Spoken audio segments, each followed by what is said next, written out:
mean, our assumption is that every parent wants their child to succeed more than they have.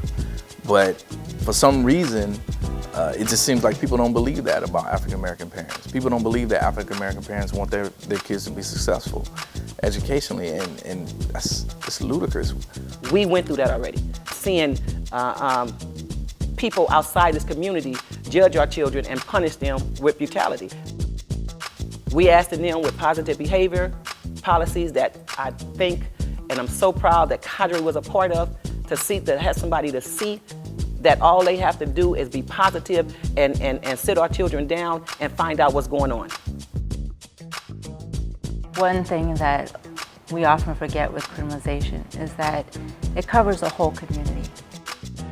Criminalization means that you, your children, your neighbor, your family members don't actually have to do anything to be criminalized.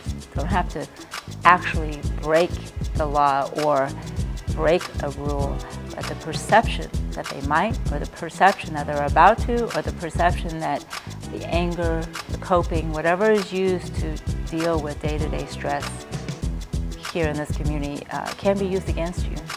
And that's the story that we try to make sure that parents have the safety, the room to talk about.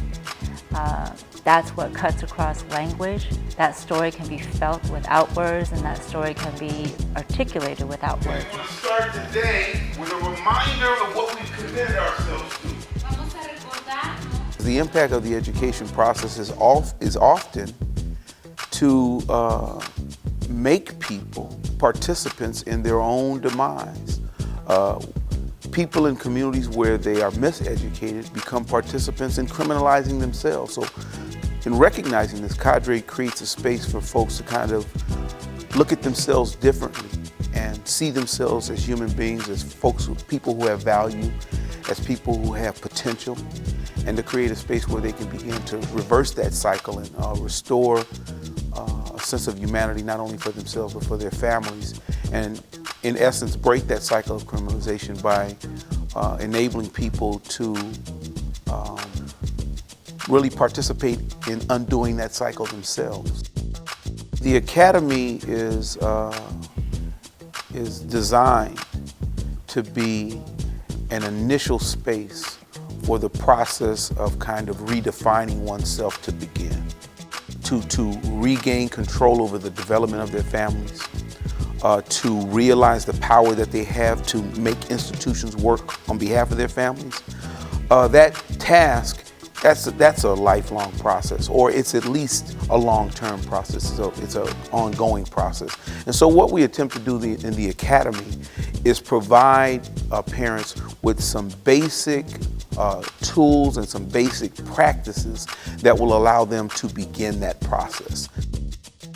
One of the things that we try to inspire in parents is it's that very notion, right? That being empowered as a parent, as an individual, can do wonders for your family, right? But when you're developing and becoming a more empowered parent with other parents in your community, you build that much more power, and you create that much more momentum in real transformation and true transformation of your community. They know that's going to take much more than a reactionary solution, right? But a long-term one in which we are organizing our parents to not only implement policies, right, but to hold schools accountable by monitoring to ensure that these policies are being in place, like school-wide positive behavior support. It's not only being implemented, but to hold them accountable that it's being implemented in the spirit in which our parents push for. The parents that come out of CADRE are parents that's willing to educate other parents. It takes them from me to we. That's the purpose, to see the community as a village. They can model what it looks like to have a parent participating in reviewing discipline practices, in troubleshooting, in supporting teachers, in making sure that the policy is implemented. And it has changed the perception of parents. It's changed. They don't expect parents to come ready like that. They begin to think that we're token parents, and that what we know we can possibly know. And I want to put an end to that right now, because there's no token parents in CADRE.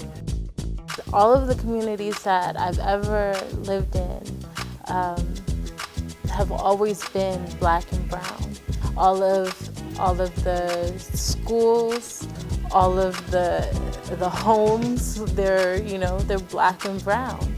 And so there's no way that we can have a community movement without that also meaning Black and brown unity.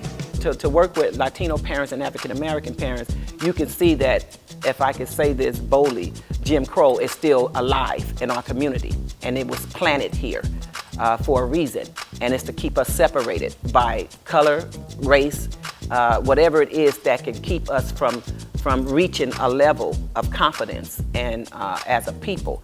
The fact that South LA has this strong African American history, the fact that South LA has folks from diverse communities who have become a part of this historically African American community. It's a game changer in South LA. It allows people to take great pride in their community and really raise the bar of what they expect to be able to achieve.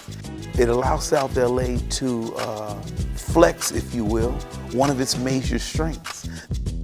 It's amazing.